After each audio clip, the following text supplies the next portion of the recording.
daawadayaal halka aad nagala socotaan oo baahinta Cadaan Media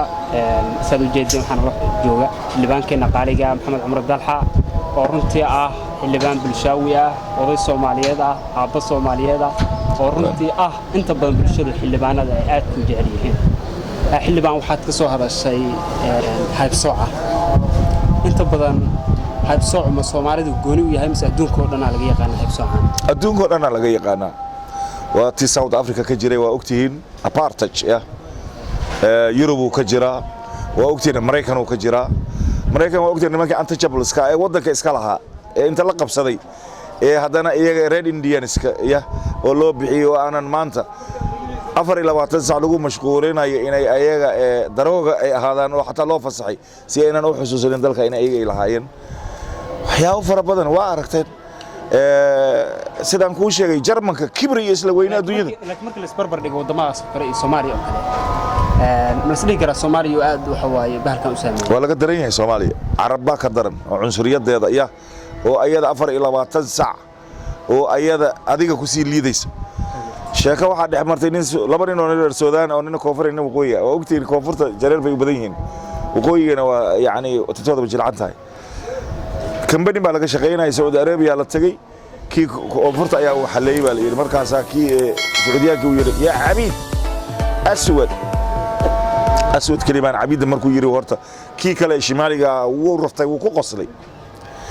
مركزه لا يابي كي كلا سعودية معه قصلي سنين كان ما يوا وحنا ما أرتي مشكلة عنان معه قصلي سا عنان تاني عنان ما قصلي سا ما يوا إسكا قصلي بيري أسبوع كم سوى رجنين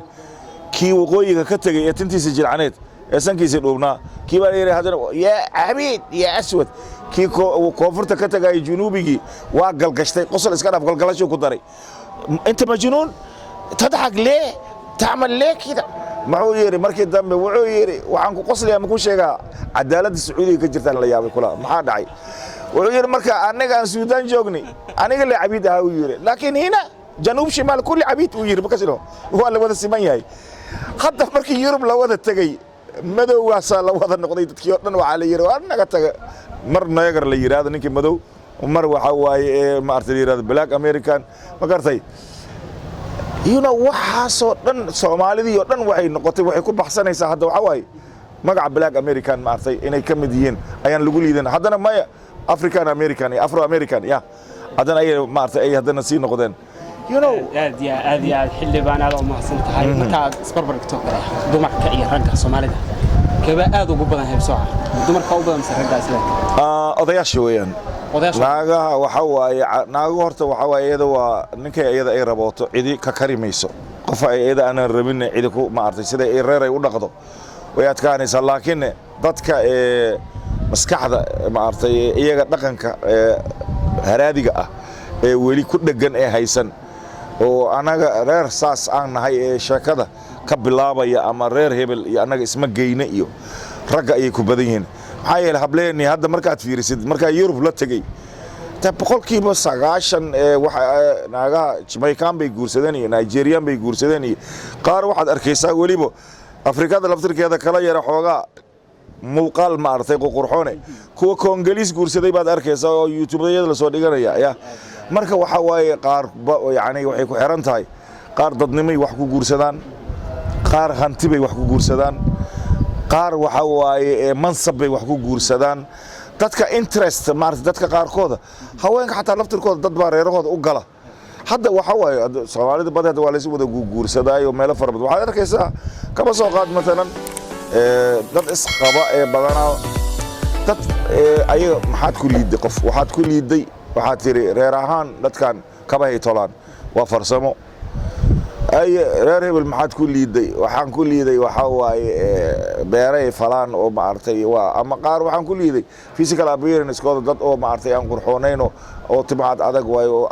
konton iyo 6 dawladood baa tima adag iyo madow iyo waxooda dhan Afrikaanimadooda ay calan ku haystaan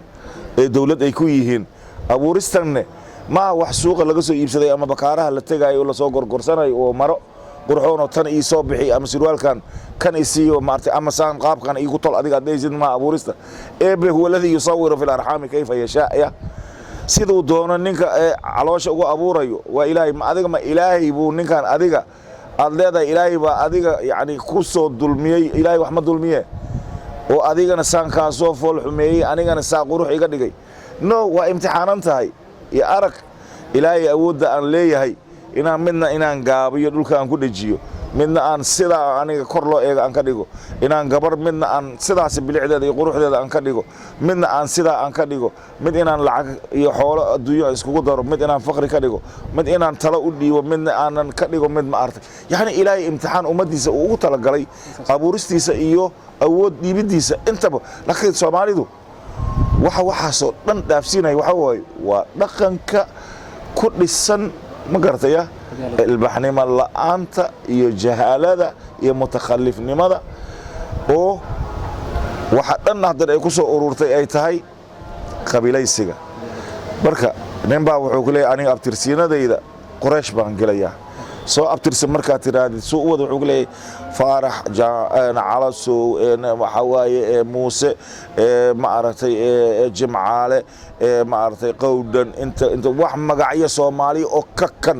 intuu isu keeno yabarow Ali bin Abi Talib aad maqlaysa ya abo yabarow yani bin Abi Talib inta iskaga keentay ya arabnimada waa jecelnay haddana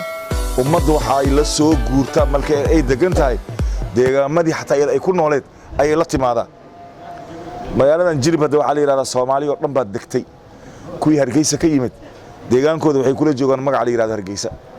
kuwii Afgooy ka tagay ee Mareeray ka tagay Afgooy yaray bay la joogaan markay yaray kuwii Gaalkacyo ka yimid waxa la Gaalkacyo yani waxay ku degan yihiin magacii ay la yimaadeen ee deegaanahan ka yimaadeen war adiga jasiiratul Carab baa ka timid maca magaalooyinkaaga Baran Afgooy Jannaale isku shuban yani Hargeysa hal magac Carbeed oo wadata arkimaysid oo ayaga magaalooyinkii waaweyn oo Kisimaayo you know Baydhabo bagartaya Beledweyne you know kulli yani meeshan gaala iyo Oromo iyo Bantu iyo wax jirin dad Afrika oo la isku yimid oo meeshan Jacbur oo idin lagu haysato ma jirto ayaa la wada yahay why you are adiga u liidaysaa abuuristaada iyo jinsiyadaada Soomaalinimadaada ayaan barxanayn ayaad haysataa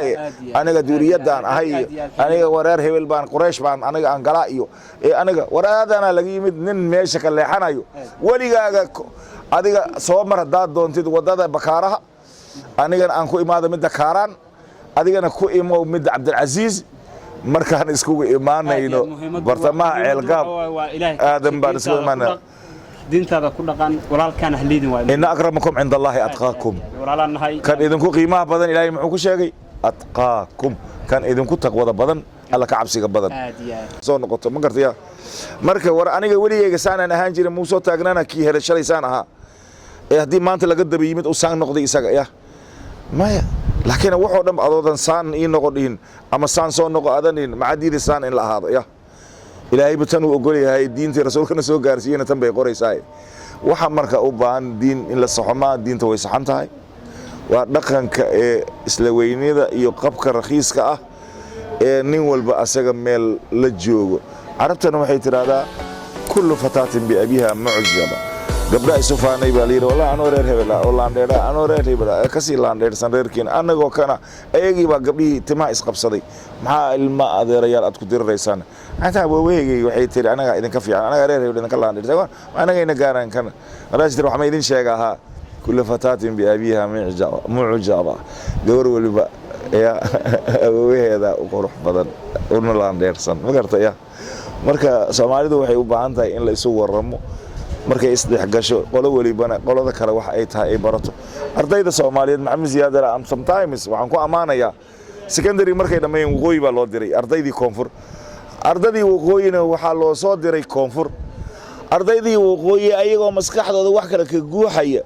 ayaa markay koonfur ay yimaadeen goboladii Shabeellaha Hoose ay mareen sida loo jecel yahay oo arkeen oo sheekadooda sida looga helayo oo xataa xaqee ka timaadeen yaatiin aan la dhahaynin